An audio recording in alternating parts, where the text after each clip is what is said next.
Hi Taurus, and welcome to your weekly tarot reading for the week of November. Thank you so much for joining me today. I hope that you are doing really, really well. This reading is for any sun, moon, or rising Taurus. We will look at the cards, we'll get a sense of the awareness for the week, guidance and possible outcomes. I will also choose a couple of oracle cards for additional information. So let's just go ahead and get started. We have the Eight of Swords and we have the Page of Wands. So the Eight of Swords, we see the woman here blindfolded. She's kind of lightly bound and she's in between the puddles surrounded by these swords. This is often a sense of feeling restricted, maybe feeling trapped, unable to move, and not sure what to do.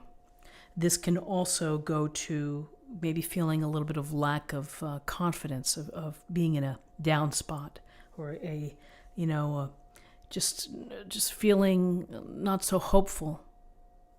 You may feel that you're not getting the support that you need as well, that someone can come to your aid to help you get out of this. So there are times when we feel this way, and we feel the struggle and the pressure, and we feel stuck. And there is something just to think about with this Eight of Swords illustration, which is, she's blindfolded, she's lightly bound, but her feet are not bound. And so if you're truly in a tough spot, you really have to take that first step into trying to get out of there or to change the circumstance. It's a matter of understanding where you are right now, and then again, one small step can make all the difference. And maybe it is the small step of moving forward and asking for more help and having someone come in to help. With this Eight of Swords, here we have the Page of Wands. And the Page of Wands is this youthful energy.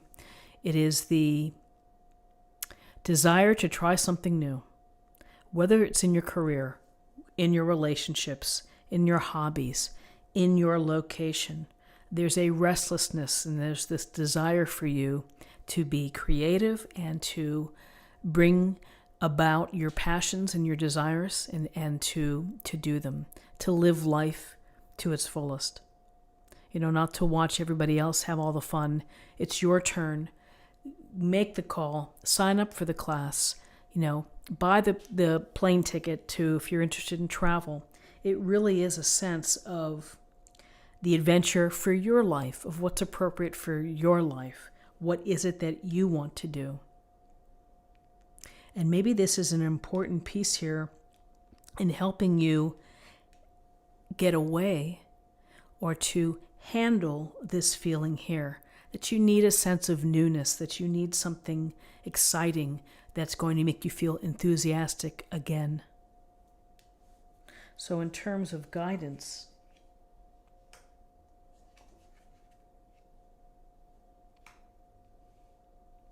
we have the Eight of Wands and the Hierophant, Major Arcana. So the Eight of Wands can be literal travel. Some of you may be traveling.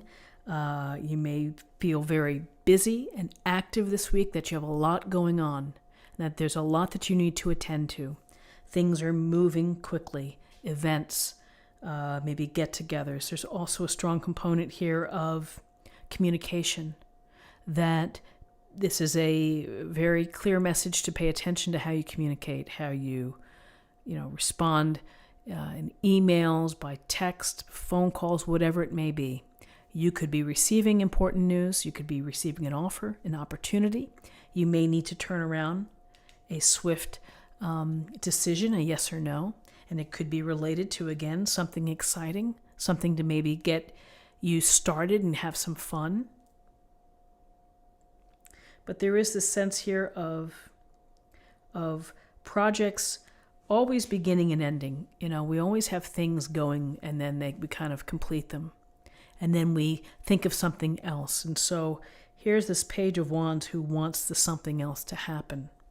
And so you're either moving quickly toward that, or you're working out the details by emails with friends or family or people that you might do something with. So then we have the Hierophant. The Hierophant, always an interesting card. It's this, we see the disciples here listening to the Hierophant. The Hierophant is the teacher. He's the trusted figure who is providing us with the structure, the conventions of society, the traditions, the dogma. And so here's the very much like the Pope, and this idea that if we follow a certain path, then we will have rewards at the end of our life, whatever it may be. This is a focus on the conventions and the traditions of society. For some of you, it's a sense of fitting in. For others, you may simply be going, maybe this week is a week where you go to church, or you are meeting with a clergyman or someone who is an expert within this idea of someone providing information, or the groupthink. So I would say simply that it's a week to think about traditions and the conventions that are a part of society, and that here's the guidance is that you're going to be part of that, and maybe your holiday plans are very traditional, very conventional.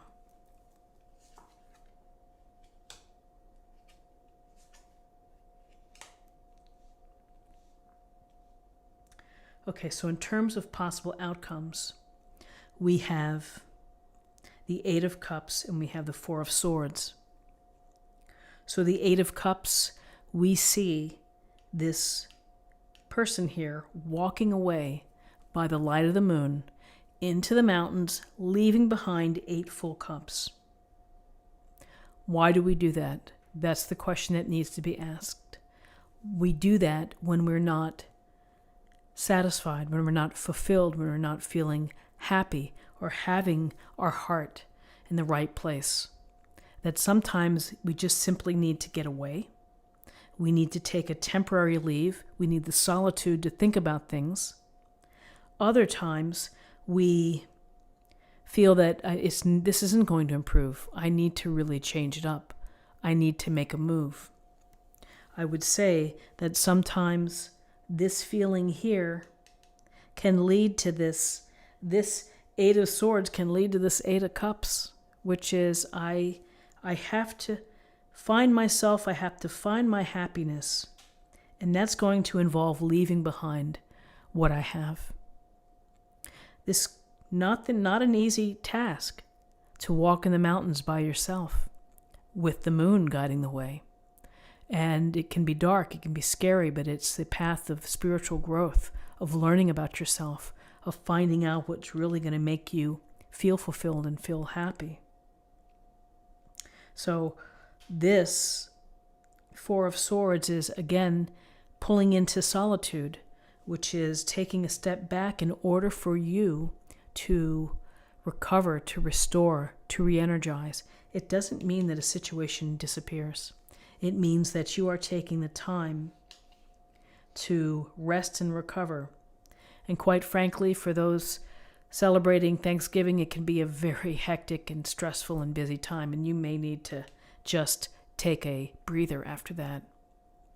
Particularly those that host the dinner.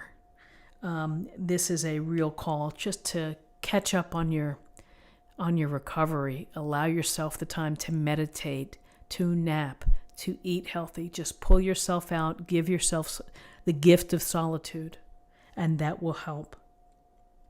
Again, busyness, the desire for action, the desire for adventure perhaps, to bring into your passions. You may have been feeling bored, trapped, stuck. We have a focus on traditions and conventions this week. This Hierophant is also, as a teacher, may be able to provide support, may be able to provide some help. So let's see what we have for an affirmation for the week.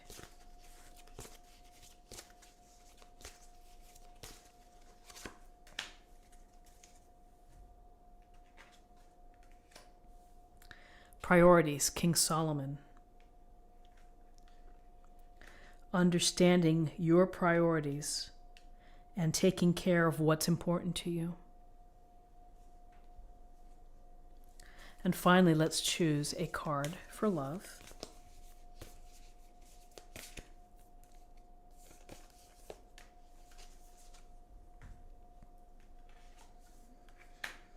Have patience. Love is patient and kind always. It's a great message. Have patience, particularly in times when you feel busy and stressed and, maybe stuck a bit. This is what I have for you for the week. I hope that you found something helpful here today. If you did, please subscribe, like this video, share this video, comment below. I hope you have a wonderful week, and for those celebrating Thanksgiving, happy Thanksgiving, and I'll see you next week. Take care.